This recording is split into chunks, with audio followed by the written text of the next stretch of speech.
যে আওয়ামী লীগ একটা ফ্যাসিস্ট দল হিসাবে চিহ্নিত হয়েছে, এদেরকে রাজনৈতিক দল বলা যায় কিনা? দানবীয় কায়দায় দেশের মানুষকে জিম্মি করা, দেশের রাজনৈতিক দলগুলাকে অত্যাচার নির্যাতনের মধ্য দিয়ে ধ্বংস এবং নিঃশেষ করে দেওয়া। শেখ হাসিনা সরাসরি বলেই ফেলেছিলেন, আমার অ্যাবসলিউট পাওয়ার দরকার, গণতন্ত্র নয় উন্নয়নটাই আমার কাছে প্রায়োরিটি। আমাদের বাংলাদেশের মানুষ সবসময় সংগ্রামী, বীরের জাতি, ন্যায় নীতি আদর্শ, আমরা সবসময় এই আন্দোলন, এই সংগ্রাম, এটা নিয়েই তো আছি, এটা নিয়েই থাকি। এবং বিভিন্ন কারণও আছে।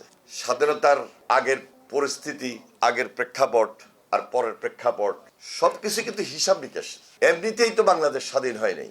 স্বাধীনতার সময় ভূমিকা কি, কার ভূমিকা, কোন ব্যক্তির ভূমিকা, এবং স্বাধীনতার পরপর আবার কেন আমাদের দেশ সেই কাঙ্ক্ষিত লক্ষ্যে পৌঁছা, স্বাধীনতার সুফল অর্জন করা কেন হয় নাই, কেন পারে নাই?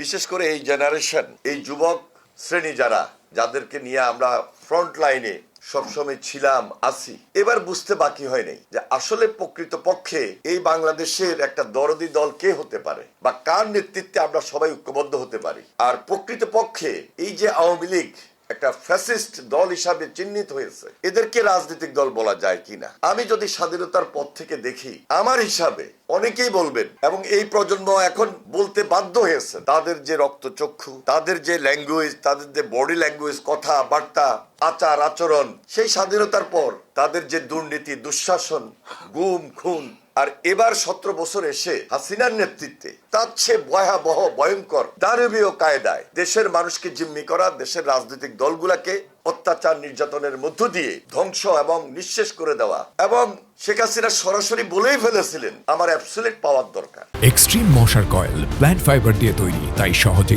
ভাঙে না, সুগন্ধিযুক্ত ও নিরবিচ্ছিন্নভাবে জ্বলে। ডেঙ্গু, চিকুনগুনিয়া বাহি সহ যে কোনো মশার বিরুদ্ধে দেয় এক্সট্রিম সুরক্ষা। গণতন্ত্র নয় উন্নয়নটাই আমার কাছে প্রায়োরিটি। তার মানে দুর্নীতিটা তার কাছে প্রায়োরিটি, দেশ তার কাছে প্রায়োরিটি নয়। অন্যান্য রাজনৈতিক দল, রাজনৈতিক পরিবেশ, সাধারণ মানুষের স্বাভাবিক সাধারণ জীবনযাপন তার কাছে প্রায়োরিটি ছিল না। পাওয়ারটা অ্যাবসলিউট ছিল, প্রায়োরিটি ছিল। ফ্যাসিবাদ এখান থেকেই জন্ম হয়েছে, এভাবেই ফ্যাসিবাদের সংজ্ঞা নির্ণয়িত হয়েছে। কোনোভাবেই রাজনৈতিক দল হিসাবে আপনি তাকে বলবেন যে 47 সনের সেই রাজনৈতিক দল স্বাধীনতার পর এটাকে আর রাজনৈতিক দল বলা যায় কিনা, সে অধ্যায় তারা তৈরি করে নাই, সেই পরিবেশ তারা রাখে নাই, এবং সেই সিদ্ধান্তগুলো তাদের পক্ষে নিয়ে যাবে এবং অন্য কেউ এই দলকে তাদের মতো করে বা রাজনৈতিক দলের বিশ্লেষণে এনে সংজ্ঞায়িত করবে রাজনৈতিক দল হিসাবে, এটা আমি দেখি নাই। যার কারণে স্বাধীনতার পর থেকে আমাদের এখন পর্যন্ত যেই ট্রেন্ডে আমরা আছি, ওই আন্দোলন, ওই সংগ্রাম, ওই প্রতিবাদ